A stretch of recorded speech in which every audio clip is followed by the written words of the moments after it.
All right, it's part 4 of Morty the Mortuary Dog. Yay! No applause? No applause? Yeah! All right. So the good news is Morty is clean. He's actually gone to a groomer now. He's been all brushed out, and he's looking really good, and he smells good now. And so I'm so excited because for a little while there, it was a little touch and go. Actually, there was no touch. There was a lot of go. But he's much better now. A couple things I want to address. Somebody in one of the videos obviously has not been around our training very long, because what I thought was really funny is they said on there, you know, there's more, you can train a dog other ways than just using click and treat. And so I thought that was pretty funny, considering out of the 3,000 or so videos that I've produced on dog training, National Geographic, Nat Geo stuff we've done, and all the other stuff, Hallmark Channel, we probably talked about click and treat probably 3 times. So, yes, I know there's other ways of doing click and treat, but if you would have watched the other videos, you'll understand that this is just what we've decided to do with this dog, and for the videos, just to show another way of training. And so those of you that are watching for the first time and think that this is the only method of training, and that's the only thing we do, it's not. This is just one way of training a dog, and you can do it without a clicker, as I've described, because other people said, well, I don't use a clicker, I use it. Well, okay, the point is, you mark the behavior with something, right? And you can do that without a clicker, you can do it with a correction, there's all kinds of ways to skin a cat. So, the other thing is that somebody also posted, oh my gosh, that dog needs water. Well, there's a pool right behind us when we're doing this training. There's bowls of water just right over there. The dog gets water.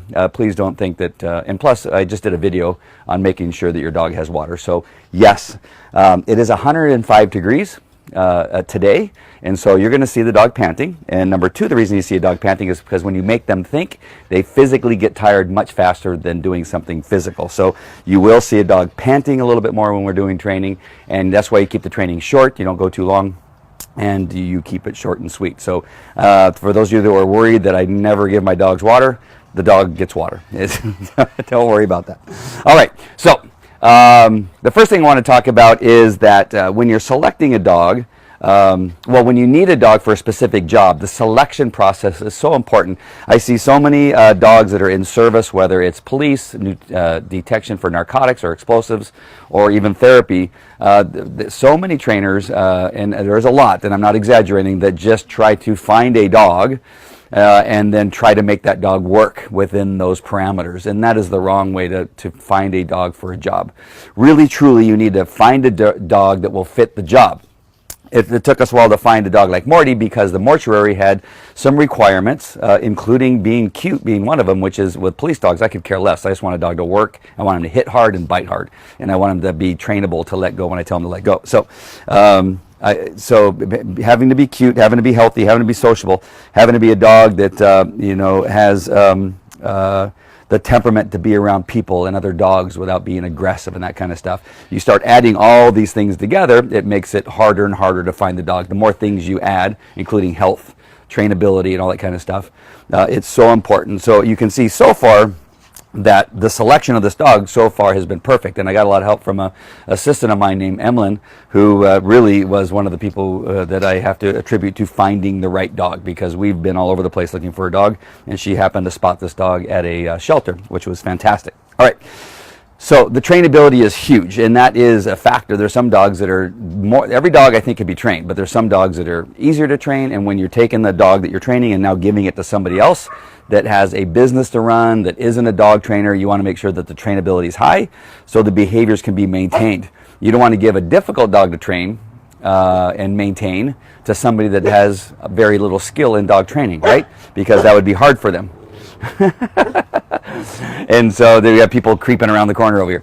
And so that's really, really important, right? And again, you want a social dog that when the dog sees people, that they actually have a friendly demeanor. Now, the next thing that you want to make sure and do is take out some of the things that you think may cause the customer problems. Now, in a therapy dog that's supposed to be making people feel better, You don't want the dog to jump on them, knock them down, scratch them, and all that kind of stuff, which can happen by accident by a dog that gets excited and wants to jump on people. So we want to teach the dog that that is not appropriate. So there's a couple of ways you can do it, and I'm going to try to show you a couple of ways of rewarding the positive behavior and correcting the bad behavior.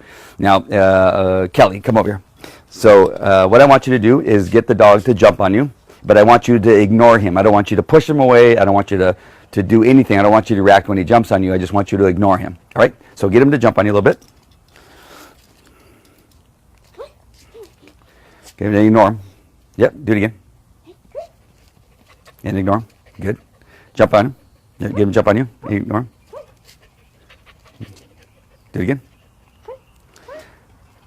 Good. Now pet him for not jumping that time. He looked up at you and didn't jump. So you can see the dog got no response. So the reason a lot of dogs jump is because the response they get is pushing away, dancing and get off of me and moving the legs and sometimes kneeing dogs. I don't like that as a correction for dogs jumping up. That is not, that often dogs that are strong, especially big dogs, that's part of the play and part of the connection that they want, right? They want you to start dancing and kneeing and that kind of stuff because now they get the interactivity. By ignoring the dog wasn't getting anything out of jumping on Kelly, and the dog eventually looked at him like, why should I do that when I get nothing out of it? The dog made the right choice of keeping all four paws on the ground, and we pet. We didn't use the clicker. We didn't use anything like that. But that is one way to teach a dog not to jump. Now, if the dog hurts you, it's harder to do that, right? If the dog is jumping on you and scratching you and doing this to you, it's hard not to react, right? But he's kind of a gentle dog. He's not really strong, and so it's easy for a child to ignore that bad behavior, right? So this is a very controlled environment. When we're talking about when you come into the door, it's often a little bit more hectic. You got stuff in your hands, but the ignoring is an actual way of doing that. Now Kelly, go sit down. Now Ray, no, just leave that there for right now. So you come over here, and now you get the dog to jump. No. Get the dog to jump. No. Get the dog to jump. Now pet the dog for not jumping. Good. So that's called a verbal correction. Did you see the dog's reaction? It was a lot more like the dog's ears went back, right? I didn't give him a physical correction. This dog, you don't have to, right? And so Ray, almost forgot your name. This is my daughter, Ray. Stand back up. Get the dog to jump. Get his attention. Call his name. No. Do it again. Now pet him. Nice. So the first one was ignoring the behavior. The next one is a verbal correction for jumping. You saw that worked a little bit faster, right? The dog actually responded a little bit faster and then actually gave a behavior of obedience. The dog made a choice, right? And then the reward was petting the dog for the positive behavior. Just like when the dog didn't jump after ignoring, the petting was the reward for not doing that. So let's try that one more time, Ray. Pet. Nice. So that time we didn't get any time, right? And so you see the first time it happened, I think we had to correct probably 3 times. The next time, I'll watch the replay and know for sure, but the second time the dog jumped up twice, and now this time the dog didn't jump at all, right? So with this dog, his trainability level being very, very high, he understood quicker that the verbal correction meant don't do that. And then he understood that when he sat down, he got rewarded for it by being pet and given praise through the voice and through the contact with the child. So you repeat this, and pretty soon the dog will understand that jumping thing, usually something bad happens. Now, of course, the next thing after that would be to correct using the leash, telling the dog no.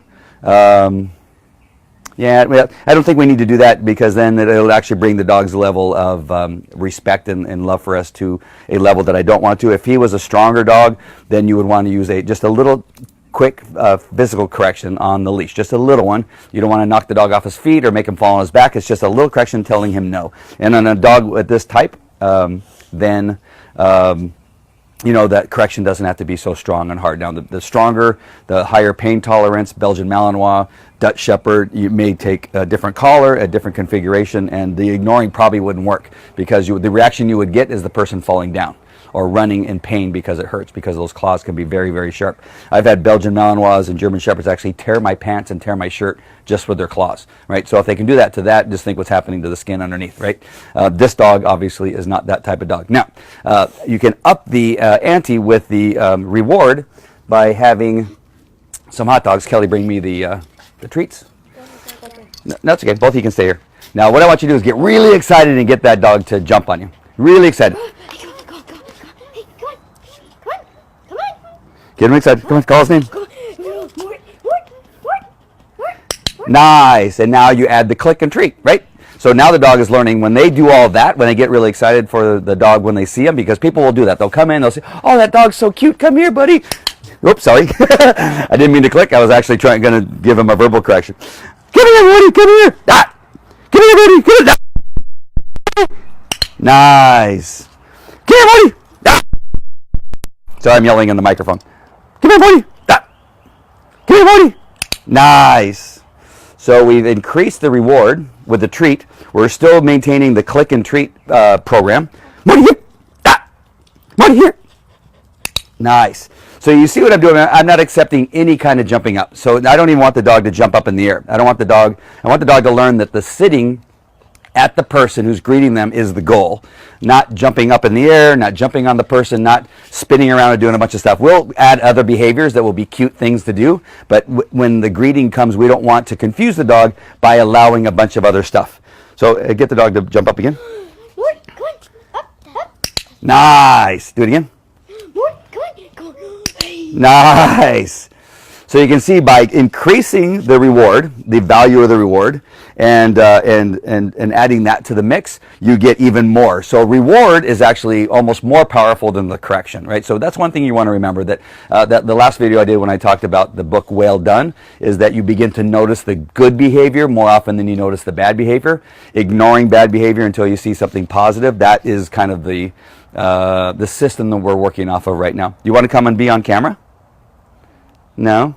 All right, let's do a little bit more. We almost got it. Have the dog. I'm sorry, what was your name again? Ella. Ella. This is Ella, one of our friends that's visiting right now. And so I'm trying to bring as many kids into this dog's life, right? And so the kids are the hardest for a dog not to get excited about. All right, get the dog to jump. Nice. Do it again. Everybody, get excited. Yeah, get excited. Go on, keep going. You see, the dogs are easier to train than the kids. Okay, more. More excitement. Come on, more excitement. Come on, more. Nice. Do some more. Come on, Morty. Come on. Hey, Morty. Come on. Nice. So the attention is on me. That's okay because we're going to do this in compartments. So compartmentalized training. I'm not really minding that the dog is not paying attention. That's actually a good thing because then we can do it later on to where we want the dog to give them attention, and that will be a separate behavior that we can work on. But right now we want the dog to understand, at least for right now, that jumping on children, jumping on people, period, and acting kind of crazy is not acceptable, that the dog will get the reward for being a very good dog, right, and a very well-behaved dog. All right, get the dog excited again. Come on. Hey, Morty. Nice. I love this dog. Emlyn did a great job of helping us find this dog. Okay, again. Come on. Hey, Morty. Come on. Hey. Nice. Again. Nice. More excitement. Come on. Come on. Nice. More excitement. Come on. Come on. Come on. Nice. We're going to give him a big jackpot here for the end, okay? Lots of excitement. Yay. Come on. Come on. Come on. Come on. Nice. Very good. So I hope all that made sense, and this was a very well done, organized training of this particular dog in this situation. And you saw the different steps. Now you want to pick one, right? You don't want to necessarily add all these different things because it can be confusing with a dog that 1 minute where he's getting ignored, the next minute he's getting a verbal correction or even then a physical correction. Just stick to something, get the behavior you're looking for, make the reward very valuable to a dog like this, the petting and all that kind of stuff. The dog really likes it, so that's actually a pretty high valued reward.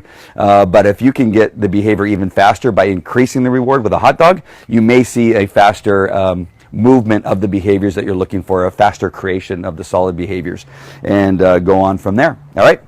Hope this was helpful. Hope you guys are enjoying this. Make sure and subscribe to our page and our videos, and like our page, and share with the people that you think that like things about dogs and like what it is that we do and that kind of stuff. And this is a really fun project. At some point you'll get to meet the the eventual owners.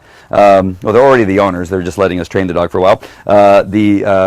the owners of Morty and see where the dog is going to work and that kind of stuff as we go through this this training period, and then eventually take the dog down there and let him meet the family that he's going to be living with, and as we continue on with the training. So share, like, and subscribe to our videos, our live videos, so you can get an announcement telling you when we are on live. All right, you guys got anything to add? No. Nothing? How'd you like being on camera? You can watch it later and see how cute you are. Should I push you guys all in the pool for the ending? Yeah! Ah! No. All right, guys, we'll talk to you later. Bye.